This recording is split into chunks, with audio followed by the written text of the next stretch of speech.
Je me sens bien, dit-on pour partager son bonheur. Le bonheur serait donc d'abord une sensation, c'est-à-dire un état psychologique résultant d'impressions reçues. Quand je dis que je me sens bien, je conscientise une disposition intérieure stable en l'énonçant, je l'éprouve et je suis capable de l'éprouver assez pour pouvoir la formuler au présent. L'expression « je me sens bien » est intéressante par ailleurs parce qu'elle dit peut-être quelque chose du bonheur. Être heureux, ce serait précisément bien se sentir, c'est-à-dire s'éprouver complètement, s'éprouver de telle sorte que rien ne soit retranché dans mon expérience subjective de moi-même. Ainsi, je me sens bien quand, par exemple, j'ai éliminé le souci qui me minait depuis longtemps, quand j'ai achevé un travail difficile ou bien je me sens bien dans le repos qui suit l'effort, dans la stabilité que j'éprouve après avoir fait un long voyage. Or, si le bonheur a bien un rapport au sentir, alors il a nécessairement un rapport avec mes sens. C'est par eux que j'éprouve les stimuli qui font naître en moi la sensation du bonheur, puisque ce sont ces stimuli qui font que je peux me sentir, c'est-à-dire m'éprouver entièrement sans rien vouloir retrancher de moi-même. Ainsi, si se sentir bien, c'est bien être heureux, au sens où l'on pourrait définir le bonheur comme un état stable de satisfaction éprouvé par le sujet dans le temps, alors ce bonheur viendrait d'abord de mes sens. Joie de voir un beau paysage, de sentir le vent sur mon visage, d'entendre le bruit des vagues par exemple. Bonheur des sens, bonheur issu des sens. Pourtant, le sens que nous considérons ici comme à l'origine de la sensation du bonheur peuvent aussi bien être à l'origine de mon malheur. Douleur du soleil qui brûle la peau, tristesse devant le spectacle de la misère, ce que je sens, ce que j'entends, ce que je vois, peuvent aussi être les points de départ de ma souffrance. Malheur des sens, malheur issu des sens. C'est qu'au fond, toute sensation est instable par nature. Ce « je me sens bien » ne se conjugue peut-être pas au présent, parce qu'il témoigne d'un état stable et durable, mais bien parce que on ne se sent jamais bien autrement que dans un moment labile, fragile, éphémère. C'est pourquoi le sentir et les sens, nous les ramenons plus facilement du côté du plaisir que du côté du bonheur. Le plaisir se définissant précisément comme une sensation éphémère et locale.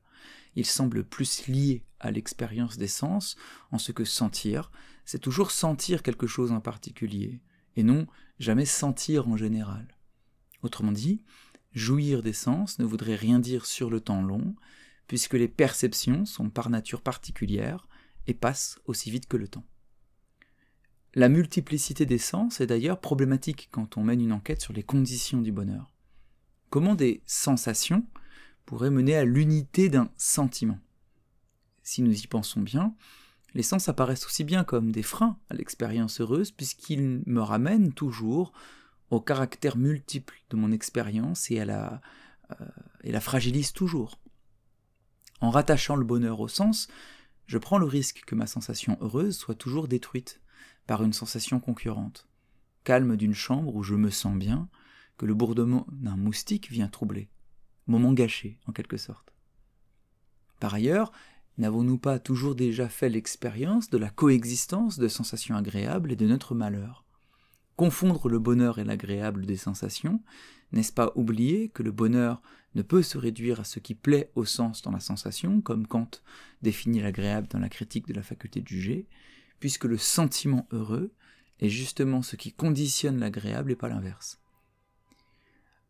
Ainsi, je peux participer à une fête incroyable. Si je suis malheureux, les sensations agréables ne me sauveront pas de mon malheur, et même, dans une certaine mesure, pourront manifester le divorce entre ma disposition intérieure et la disposition du monde, amplifier de ce fait ma tristesse. Envisager le bonheur des sens, c'est donc considérer la place de la sensation dans le sentiment heureux, circonscrire le rôle des sens dans l'expérience subjective du bonheur, et donc, finalement, tenter de rendre compte de ce qu'être heureux peut vouloir dire pour un sujet sentant.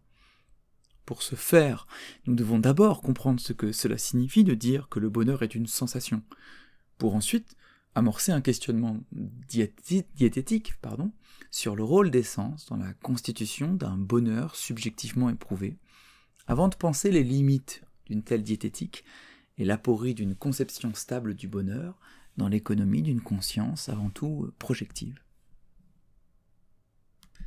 Notre problème est avant tout un problème définitionnel. De quoi parle-t-on lorsqu'on parle du bonheur ? Qu'est-ce que le bonheur ?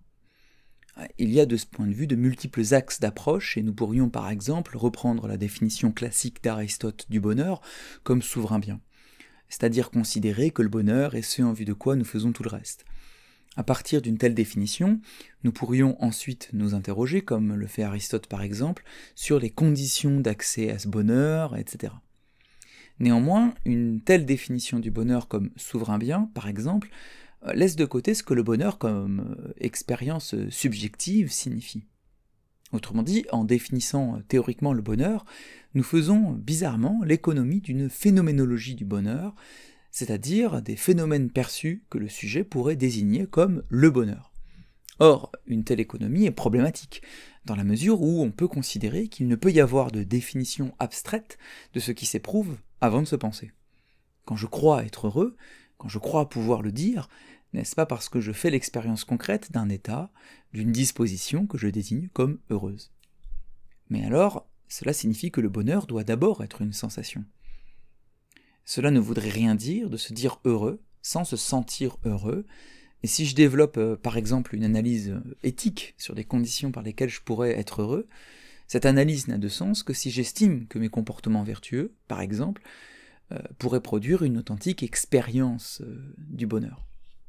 Le bonheur est donc une sensation, c'est-à-dire une expérience éprouvée par le sujet et non pas une définition théorique appliquée après coup sur son existence. Il faut se sentir heureux, il faut sentir le bonheur pour être heureux. Mais comment ne pas confondre se sentir heureux avec la sensation de plaisir ? Classiquement, la distinction entre le plaisir et le bonheur se joue justement dans le fait que le plaisir renverrait en fait à l'agréable, c'est-à-dire à une sensation éprouvée après qu'ait été satisfait un désir, par exemple. Et physiologiquement parlant, les neurosciences nous apprennent que les molécules responsables du plaisir et celles responsables du contentement et du sentiment de plénitude ne sont pas les mêmes. Le plaisir est ainsi provoqué par la dopamine, un neurotransmetteur excitant impliqué dans le circuit de la récompense. La dopamine est donc directement indexée à la satisfaction locale. Par exemple, elle sera libérée quand je serai parvenu à mon objectif, je bois après avoir eu soif. Alors que le sentiment de plénitude que nous identifions au bonheur serait le fruit, lui, de la sérotonine, tempérant l'effet excitant de la dopamine et inhibant l'agressivité. Dans les deux cas, le plaisir et le bonheur, ou ce que nous appelons ici le sentiment de plénitude, relèvent bien de sensations différentes. L'une est locale et indexée à la récompense, et l'autre permet une régulation globale de l'agressivité. Sans plus entrer dans de difficiles considérations physiologiques, nous pouvons noter ici que dire du bonheur qu'il est une sensation n'implique pas nécessairement de rabattre le bonheur sur la sensation de plaisir. Dire du bonheur qu'il est une sensation ne signifie pas non plus de dire qu'il n'est qu'une sensation, autrement dit qu'il se limite à une expérience corporelle, à des manifestations corporelles. Le bonheur est aussi un sentiment, c'est-à-dire qu'il est la transformation de sensation, je me sens bien, en sentiment, je suis heureux. C'est cette conversion du sentir au sentiment qui nous questionne ici. La distinction entre la sensation et le sentiment est en fait cruciale, puisqu'elle permet d'éviter la difficulté qui surgirait de ne faire du bonheur qu'une sensation. Si le bonheur a d'abord une réalité phénoménologique pour le sujet, c'est-à-dire si le bonheur est d'abord une expérience vécue, cela ne signifie pas que cette expérience est simplement sensationnelle. De fait, je peux m'estimer heureux alors que je ne fais pas l'expérience actuelle du bien-être.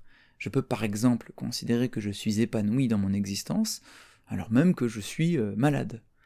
Ce qu'il faut distinguer ici, au fond, c'est le concept de sensation et le concept de perception. Si la sensation désigne l'expérience consciente d'une impression produite sur les sens, par exemple je vois le rouge d'une pomme, la perception désigne l'acte organisationnel d'une conscience qui met en ordre les sensations. Autrement dit, la perception est une interprétation de la sensation dans le cadre plus large de l'environnement. Or, une telle distinction témoigne d'une fragilité dans notre raisonnement initial. Si se sentir bien est bien l'expérience authentique du bonheur, si être heureux c'est bien s'éprouver dans le bonheur.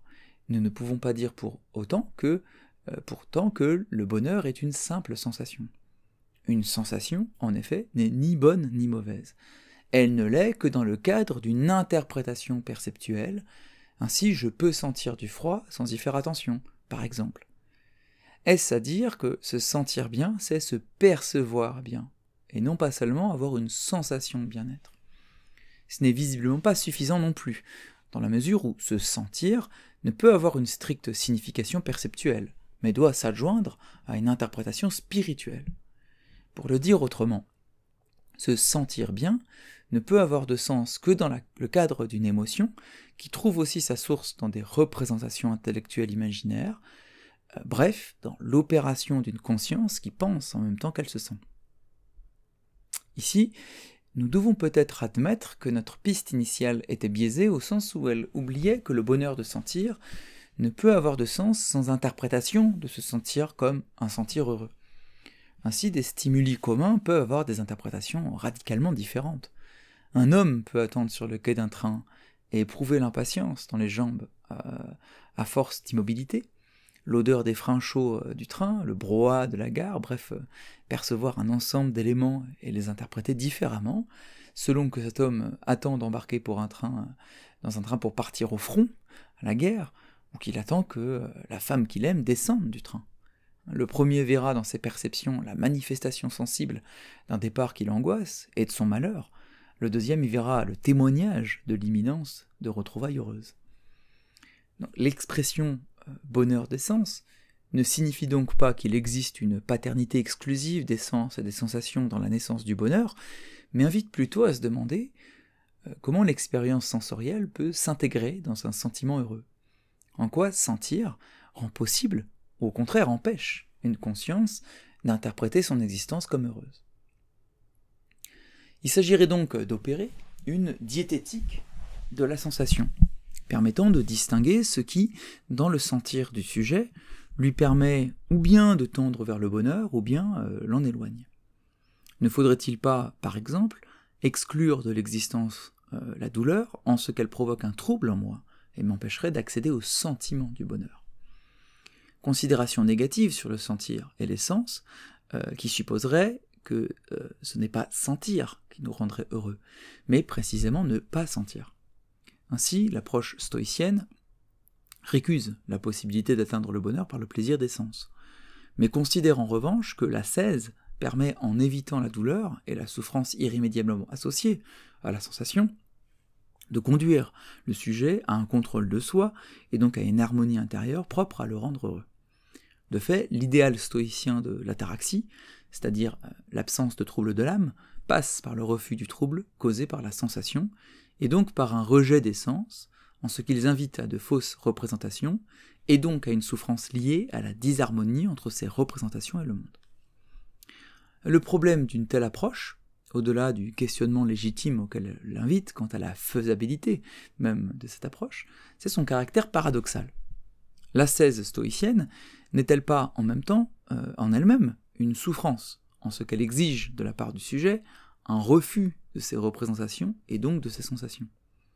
Il faudrait donc souffrir pour être heureux. Or, si tel est le cas, c'est encore au cœur de la sensation que se jouerait la question du bonheur. Peut-être faudrait-il alors être moins strict dans sa diététique et accepter certaines sensations et en éviter d'autres. Bref, mettre en œuvre un calcul rationnel, comme le proposaient les épicuriens par exemple, pour distinguer les sensations entre celles qui nous permettent d'atteindre le bonheur et les autres. En fait, toute diététique de la sensation se heurtera à un problème fondamental, l'impossibilité pour un sujet d'éliminer totalement, ou en partie, de son expérience consciente des contenus perceptifs. Le malade qui souffre ne peut pas faire comme si la souffrance n'était rien, et espérer qu'à force, cette souffrance disparaisse de son attention et ne pollue plus ses sentiments.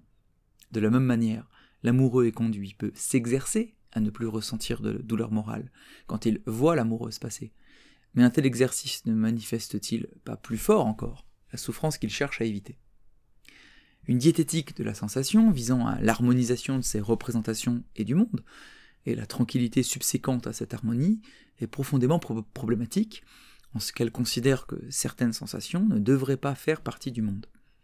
Le rejet systématique de la souffrance, par exemple, n'est-ce pas le refus d'une expérience authentique du monde, au sein duquel la souffrance existe comme réalité ? Un tel refus ne produit-il pas justement la disharmonie entre le sujet et le monde où il existe, et ne voue-t-il pas ce sujet à une quête insatisfaisante de stabilité ? Il nous faut donc reprendre ici encore notre route pour mieux circonscrire ce que le bonheur des sens peut signifier. Nous voulons éviter de rabattre le bonheur sur une pure et simple expérience corporelle, et éviter aussi de faire des sens un frein radical à un vécu strictement spirituel ou intellectuel du bonheur.